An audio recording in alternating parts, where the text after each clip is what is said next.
Un cas contre l'existence de la gravité. Bonjour à nouveau, merci d'être ici avec moi une fois de plus. J'espère que vous allez très bien aujourd'hui. Je suis Marie. Cette information peut être considérée comme de la science-fiction, ou comme le spectateur le voit le mieux, et je la poste uniquement à des fins de divertissement. Cependant, je prends mes informations très au sérieux, et pour ceux qui ont des yeux pour voir.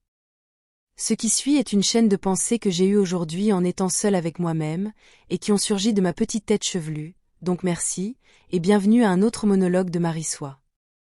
Un des plus grands problèmes auxquels les Tégétiens et les Soiroux ont été confrontés en essayant de communiquer avec les humains, est le langage. Les mots ont des significations différentes selon qui les utilise, et pire encore, ils sont souvent chargés d'un groupe de sens plus étendu, et de significations qui leur sont fortement attachées. Certains mots sont plus chargés que d'autres, et dans ce cas, je soutiens que le mot gravité est extrêmement chargé au point où il peut constamment causer des idées fausses et toutes sortes de problèmes. Le mot gravité est un terme complètement humain, comme je viens de le découvrir, et n'a pas de traduction directe dans la langue tégétienne contrairement à ce qui pourrait être attendu. Et c'est précisément ici avec cela que les problèmes sérieux commencent à surgir. Le mot gravité a commencé à être utilisé par Isaac Newton comme un terme scientifique moderne. Bien qu'il existait avant, mais seulement comme un concept populaire pour expliquer pourquoi les choses tombent, et depuis Newton, il a été dans le vocabulaire de toutes les sciences basées sur la matrice sur Terre, en particulier celles liées à la physique, à l'astronomie et à la cosmologie. Le mot gravité est directement lié à la signification qui lui a été donnée par la science terrestre, et est irrévocablement lié directement à toutes les formules utilisées par la physique et la science terrestre pour expliquer la cosmologie en général, et c'est pour expliquer comment les soleils, les étoiles, les planètes, et tous les autres objets stellaires, grands ou petits, fonctionnent et interagissent les uns avec les autres. La gravité est donc un mot humain très chargé qui est lié à sa signification donnée, qui est à son tour lié à toutes les formules de physique qui utilisent la gravité et ses équations comme base même de leur modèle entier de fonctionnement de l'univers. La gravité en tant que telle dans ces formules est si importante et basique pour la science terrestre que sans elle, toute la cosmologie humaine s'effondrerait. Peut-être même plus que le concept humain de la vitesse de la lumière en tant que limite de vitesse cosmique, qui est également utilisée comme constante dans toutes les formules cosmologiques humaines.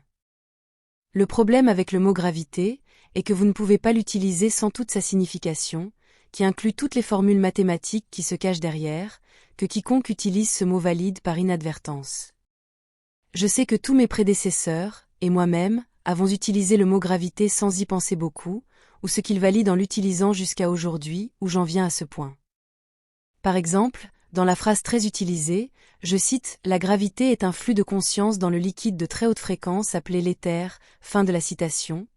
Mes prédécesseurs, et même moi avant ce point, validons involontairement toutes les formules mathématiques et physiques qui sont attachées au mot gravité, comme si elles étaient toutes vraies.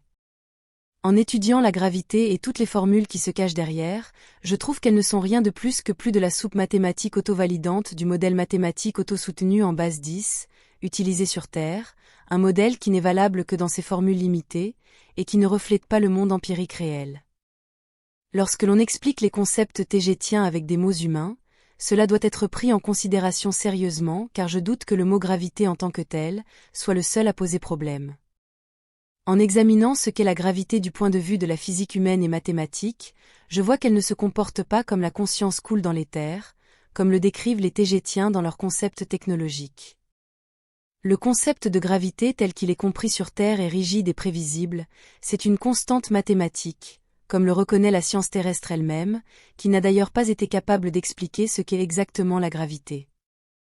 J'ai d'abord pensé qu'ils ne pouvaient pas comprendre ce que c'était, simplement parce que la science terrestre n'accepte pas officiellement, ni ne prend en compte l'éther et d'autres plans d'existence tels que le monde spirituel, les plans astraux, d'autres densités, dimensions et ainsi de suite.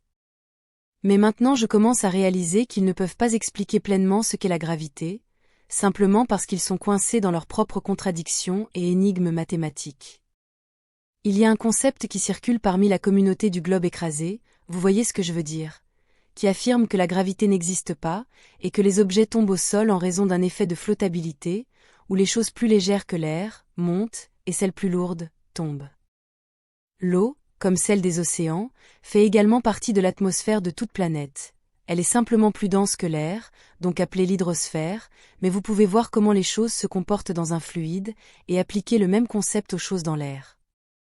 Bien que je ne sois pas un adepte de la théorie du globe écrasé, comme vous le savez, simplement parce que je peux regarder par ma fenêtre pour voir que la Terre est ronde, je dis cela pour ce que ça vaut, je pense que les adeptes du globe écrasé ont raison en affirmant que les choses tombent au sol à cause d'un simple effet de flottabilité. Maintenant j'ai commencé à réfléchir à la manière dont les concepts tégétiens pourraient être décrits de manière plus précise avec des mots humains, sans utiliser de mots chargés, tels que gravité. J'ai même commencé à réaliser que même d'autres explications tégétiennes sur la gravité ne sont que des adaptations des concepts tégétiens originaux pour s'adapter et justifier leur existence à une compréhension terrestre qui a déjà le mot gravité et tous ses sens chargés en lui. Cela se voit par exemple dans la phrase suivante. Je cite, « La gravité n'attire ni ne tire les choses, elle les pousse plutôt, comme l'eau d'une rivière qui coule pousse une feuille flottante ou une brindille contre un rocher. » Fin de la citation. Bien que je trouve toujours cette phrase objectivement correcte, c'est une utilisation déformée à la fois de ce que signifie la gravité pour la science terrestre et de ce qu'est réellement ce flux pour les tégétiens. Comme je l'ai dit plus haut, il n'y a pas de traduction du mot gravité dans la langue tégétienne, il n'existe tout simplement pas en tant que tel. Le flux dans les éthers, dans les plans existentiels de vibrations supérieures, et d'où toute chose se manifeste, est la conscience elle-même, exactement comme décrit dans la théorie de la manifestation. Comme je l'ai déjà dit, l'espace n'est pas vide, c'est un fluide ultra haute vibration, c'est l'éther lui-même, bien que l'éther ait également plusieurs niveaux vibratoires en lui-même, mais c'est un autre sujet. Les gens sur Terre sont formés et programmés pour penser à la conscience, à l'intention et à la concentration, simplement comme des termes subjectifs, davantage dans les domaines de la philosophie, et non comme des choses qui peuvent avoir une action directe sur les objets matériels. Ce qui n'est qu'une pensée dans le royaume matériel, est un objet solide ou une situation réelle dans un royaume existentiel plus léger, comme les plans astraux supérieurs d'où tout est manifesté. De plus, ce sont ceux qui détiennent la conscience, qui manifestent dans l'existence ces mêmes objets qui sont utilisés pour décrire et définir ce qu'on appelle aussi le monde matériel. Le mot « gravité » ne doit plus jamais être utilisé pour décrire les concepts et la technologie tégétienne, car il les relie et les valide avec la science terrestre et ses innombrables mensonges. Autant que j'ai pu voir et réaliser, la gravité telle qu'elle est décrite sur Terre n'existe pas, car c'est simplement un de ces concepts mathématiques auto-validants qui soutiennent la matrice sur Terre, et par conséquent, maintiennent l'esprit des gens emprisonnés là-bas. Ces formules très logiques, hautement convaincantes et persuasives, ne sont valides que lorsqu'elles sont vues du point de vue limité des sciences terrestres et de leur compréhension, mais ne reflètent pas le monde extérieur qu'elles entendent expliquer. Lorsque la gravité est utilisée en physique pour expliquer les mouvements astraux, elle se contente d'expliquer certains des facteurs impliqués dans la dynamique et la relation entre les objets stellaires, donc les équations de la gravité sont parfaitement valides, mais limitées, aussi elle n'explique pas toutes les interactions énergétiques entre ces objets stellaires. La gravité et la masse ne représentent qu'une très petite partie du comment et du pourquoi les objets stellaires et toutes les autres choses interagissent les uns avec les autres, et ces formules telles qu'elles sont trouvées sur Terre ne peuvent expliquer que ce qui se trouve dans la compréhension matricielle 3D de la société hautement matérialiste trouvée sur Terre. Et ne parviennent pas à inclure toutes les interactions que ces objets stellaires ont les uns avec les autres à travers et dans d'autres plans existentiels tels que les royaumes astraux. Et ces royaumes astraux sont le point d'où toutes les choses sont créées et manifestées, donc ils sont extrêmement importants à prendre en compte si ce que nous voulons est vraiment comprendre la cosmologie.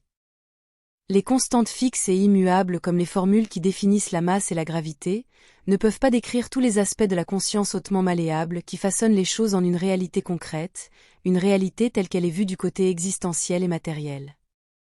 Ce qui maintient tous les objets astraux, tels que les étoiles et les soleils, les planètes et les lunes, tous ensemble dans une danse éternelle de mouvements coordonnés, est un équilibre parfait et un équilibre des forces cinétiques, comme l'inertie, et sont tous manifestés et maintenus ensemble par le puissant flux d'intention, de conscience que nous générons tous en tant que partie de la source et en tant que source elle-même. Certaines parties de ce flux peuvent ressembler à ce qui est décrit par le mot gravité, mais la plupart des autres parties et comportements du flux de conscience ne se comportent pas comme la gravité est décrite. La gravité est fixée avec des formules mathématiques prévisibles, elle est rigide et inflexible, même en tant que concept, car elle est considérée comme une constante, alors que la conscience en tant que flux ou comme elle peut être vue, est dynamique et toujours changeante.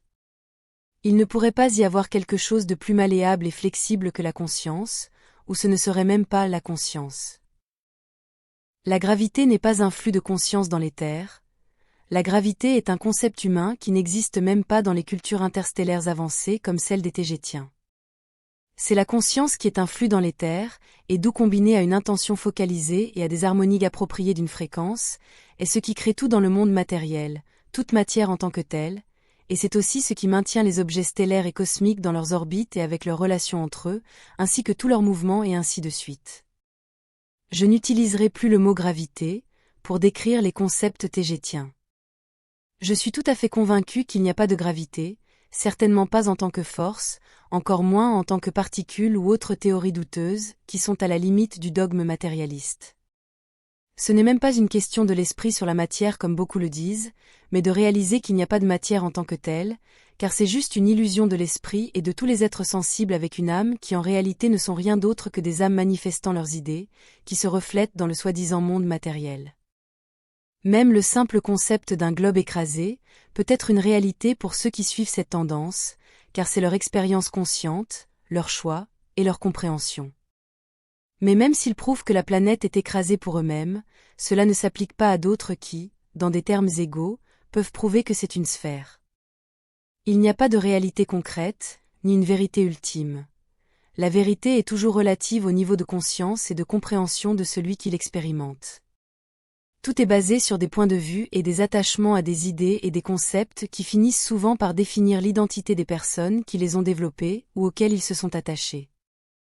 C'est pourquoi il est si difficile pour eux de laisser partir ces concepts lorsque de nouveaux et meilleurs apparaissent car ils le prennent personnellement. La réalité est toujours une chose relative, mais la quête n'est pas vraiment de trouver ce qui est la vérité ultime car cela n'a aucune valeur existentielle réelle.